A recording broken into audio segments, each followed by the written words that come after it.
Halo semuanya, dunia pendidikan kita bakal ada gebrakan baru nih. Sebuah peraturan penting, Permendikdasmen nomor 1 tahun 2026, siap mengubah cara kita memandang proses belajar dan mengajar. Yuk kita kupas tuntas bareng-bareng, apa saja poin-poin krusialnya? Oke, ini dia peta perjalanan kita hari ini. Kita akan lihat kenapa sih standarnya harus baru, terus apa aja 3 prinsip intinya, gimana cara terapinnya di kelas, model penilaiannya bakal kayak apa, dan yang paling penting, dampaknya buat kita semua. Oke, kita masuk ke bagian pertama. Standar pembelajaran baru. Pertanyaan dasarnya kan, kenapa sih kita butuh standar baru? Bukannya yang lama udah cukup? Ya karena dunia lari kenceng banget teman-teman. Aturan yang dibikin tahun 2022 aja, sekarang rasanya udah mulai ketinggalan. Pendidikan itu harus ngejar kalau nggak mau ketinggalan zaman. Dan ini bukan cuma omongan loh, peraturannya sendiri bilang gitu. Intinya, pendidikan harus nyambung sama perkembangan ilmu pengetahuan, teknologi, dan masyarakat. Udah bukan zamannya lagi cuma ngapalin, tapi gimana kita nyiapin anak-anak kita buat ngadepin dunia yang serba AI dan serba dinamis ya kan? Nah, disinilah standar proses ini jadi kuncinya. Anggap aja ini kayak fondasi rumah. Ini tuh kriteria minimal soal gimana cara ngajar dan belajar yang benar supaya semua lulusan kita punya bekal kompetensi yang sama-sama kita harapkan. Oke, lanjut ke bagian kedua, 3 prinsip panduan. Kalau tadi kita ngomongin fondasi, nah ini dia, jantungnya. Ini roh dari pendekatan yang baru. Jadi, semua perubahan ini tuh dibangun di atas 3 pilar utama. 3 kata kunci, berkesadaran, bermakna, dan menggembirakan. Yuk kita bedah satu-satu apa maksudnya. Yang pertama, berkesadaran. Gampangnya gini, kita pengen siswa itu belajar bukan karena disuruh, tapi karena mereka sadar kenapa mereka harus belajar itu. Jadi pertanyaannya bukan lagi, apa yang harus saya hafal buat ujian, tapi, kenapa ya saya belajar ini? Nanti gunanya buat apa di hidup saya? Jadi, ini soal menumbuhkan motivasi dari dalam diri. Terus yang kedua, bermakna. Ini penting banget. Belajar itu harus ada artinya, harus nyambung ke dunia nyata. Jadi, belajar fisika tuh bukan cuma ngapalin rumus di papan tulis, tapi pas buka tutup botol, siswa bisa mikir, wah, ini kan konsep tuas yang kemarin dipelajari. Nah, itu dia, ilmunya jadi hidup dan kepake. Dan yang terakhir, menggembirakan. Eits, tapi jangan salah ya, menggembirakan ini bukan berarti kelas jadi tempat main-main terus. Bukan, tapi lebih ke menciptakan suasana yang positif. Suasana di mana siswa tuh nggak takut salah, berani nanya, merasa tertantang tapi seru, dan yang paling penting, jadi semangat berangkat ke sekolah tiap pagi. Oke, masuk ke bagian 3. Dari rencana ke praktek.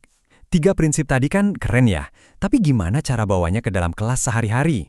Nah, ini dia salah satu terobosannya. Perencanaan pembelajaran sekarang dibikin simple banget. Cuma butuh 3 komponen utama, mau capai tujuan apa, langkah-langkahnya gimana, dan cara ngukurnya gimana. Simple kan?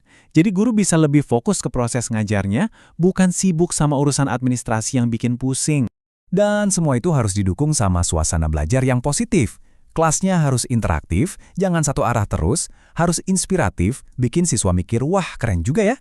Menantang, tapi bukan yang bikin stres. Intinya, kita mau geser peran siswa dari yang tadinya cuma duduk, dengerin, catet, jadi partisipan yang aktif, yang berani punya ide dan inisiatif sendiri. Lanjut, bagian 4, menilai seluruh proses. Nah, teman-teman, tolong perhatikan bagian ini baik-baik, karena ini salah satu perubahan yang paling mendasar banget di standar baru ini. Cara kita melihat evaluasi bakal berubah total. Jadi gini, penilaian itu enggak lagi identik sama nilai rapor atau skor ujian di akhir semester. Bukan itu aja. Standar baru ini mau bilang kalau prosesnya itu sama pentingnya.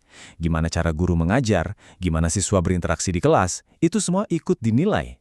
Proses sama hasil sekarang dua-duanya jadi sorotan. Dan yang menilai itu siapa aja? Wah, ini yang seru. Penilaiannya sekarang jadi kerja bareng-bareng. Ada refleksi diri dari gurunya, ada masukan dari teman sesama guru, ada supervisi dari kepala sekolah, dan bahkan ada masukan dari siswa. Jadi penilaiannya 360 derajat.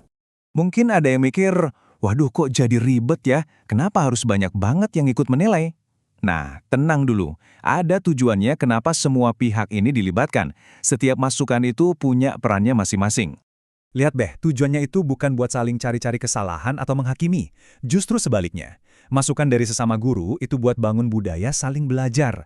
Dari kepala sekolah, buat mendorong guru berefleksi. Dan yang paling keren, masukan dari siswa itu buat bikin mereka lebih mandiri dan merasa jadi bagian dari proses belajar. Semuanya demi satu hal, perbaikan terus-menerus. Oke, kita sampai di bagian terakhir. Apa artinya ini semua buat kita? Setelah kita bahas panjang lebar, jadi intinya apa sih buat para guru, siswa, dan juga orang tua? Ini adalah sebuah pergeseran paradigma yang besar banget.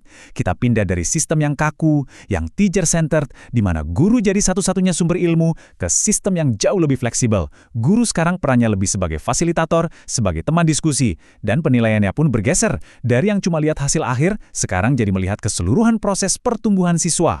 Jadi, kalau mau diringkas, poin-poin utamanya adalah, pertama, ada 3 prinsip inti, belajar harus berkesadaran, bermakna, dan menggembirakan. Kedua, perencanaannya disederhanakan, fokus ke yang penting-penting aja. Ketiga, lingkungan belajarnya wajib positif dan interaktif. Keempat, penilaiannya kolaboratif, melibatkan semua pihak. Dan kelima, ini semua ujung-ujungnya untuk membuat siswa jadi pusatnya, jadi subjek aktif dalam pendidikan mereka sendiri. Pertanyaan penutupnya bukan cuma buat para guru, tapi buat kita semua.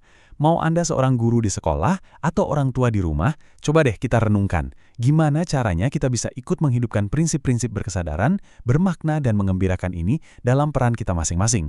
Karena pada akhirnya, masa depan pendidikan kita ya ada di tangan kita bersama. Terima kasih sudah menyimak.